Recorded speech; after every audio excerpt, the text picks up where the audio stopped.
നിങ്ങൾ ആയുഷ്കാലം സിനിമ കണ്ടിട്ടുണ്ടോ?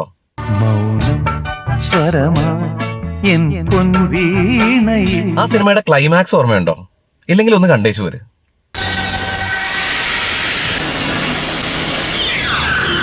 ഇതേപോലെ ഒരു അനുഭവം നിങ്ങൾക്ക് എപ്പോഴെങ്കിലും ലൈഫിൽ ഉണ്ടായിട്ടുണ്ടോ? എനിക്ക് ഈ അടുത്തുണ്ടായി. നിങ്ങളൊന്ന് കണ്ടു നോക്കി. ഒന്ന് കാണാൻ പാടില്ല.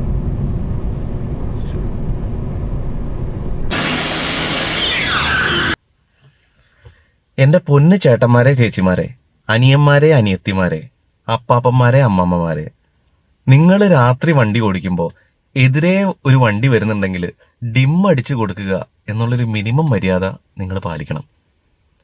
അത് ചെയ്തില്ലെങ്കിൽ നിങ്ങൾ വിളിച്ചു വരുത്തുന്നത് ഒരു വലിയ അപകടമായിരിക്കും. അതൊരിക്കൽ നിങ്ങളൊരു പോയി ഒരു വണ്ടീനെ ഇടിക്കലായിരിക്കില്ല.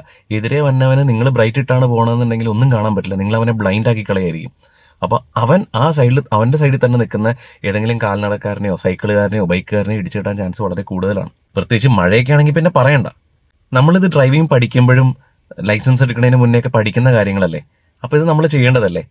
ഇപ്പോഴും 100 പേര് എടുത്തു കഴിഞ്ഞാൽ ഒരു 20-30 ആൾക്കാർ മാത്രമേ എതിരെ ഒരു വണ്ടി വരുവാണെങ്കിൽ ഡിം ചെയ്യുന്നുള്ളൂ. നിങ്ങൾ ബ്രൈറ്റ് ഇട്ട് പോവുകയാണെങ്കിൽ എതിരെ ഒരു വണ്ടി വരുമ്പോൾ അവൻ ഡിപ്പടിച്ച് കാണിക്കുന്നുണ്ടെങ്കിൽ നിങ്ങളോടൊന്ന് ഡിമ്മ് ചെയ്യാവോ എന്നാണ് അവൻ ചോദിക്കുന്നത്. അങ്ങനെയാണെങ്കിൽ നിങ്ങളൊന്ന് ഡിം ചെയ്ത് കൊടുക്കുക.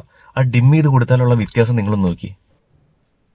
ഇത് കണ്ടോ, നമ്മളൊന്ന് ഡിം അടിക്കാമെന്ന് വെച്ചപ്പോഴേക്കും അവൻ ഡിം ചെയ്തു. ദേ വീണ്ടും ബ്രൈറ്റ് അടിച്ചു. ഒന്നുകൂടെ ചോദിച്ചു, ഡിം ചെയ്തു. മാന്യനാ. ദേ ഈ ബൈക്കുകാരൻ കണ്ടോ, ഇവൻ ഒന്ന് ഡിം അടിക്കാമെന്ന് വെച്ചപ്പോഴേക്കും അവൻ ഡിം അടിച്ചു തന്നു.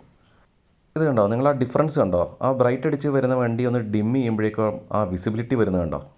അതുപോലെ നിങ്ങളൊരു വണ്ടിയുടെ പുറകെ പോവുകയാണെങ്കിൽ ഒരു കാരണവശാലും നിങ്ങൾ ഹൈ ബീം അടിച്ച് അവൻ്റെ പുറകെ പോകരുത്. കാരണം അവൻ എല്ലാ റിയർ വ്യൂ മിററുകളും എല്ലാം അഡ്ജസ്റ്റ് ചെയ്ത് ബാക്ക് കാണാൻ പാകത്തിനായിരിക്കും പോകുന്നത്. അപ്പോൾ അവൻ്റെ മുഖത്തേക്ക് ഈ ഹൈ ബീം അങ്ങ് അടിച്ചു കൊടുത്തു കഴിഞ്ഞാൽ ഈ എല്ലാ മിററിൽ കൂടെയും ആ ഡ്രൈവറിൻ്റെ മുഖത്തേക്കായിരിക്കും വന്ന് ഈ വെട്ടം വരുന്നത്. അപ്പോൾ അവനൊന്നും കാണാൻ പറ്റില്ല.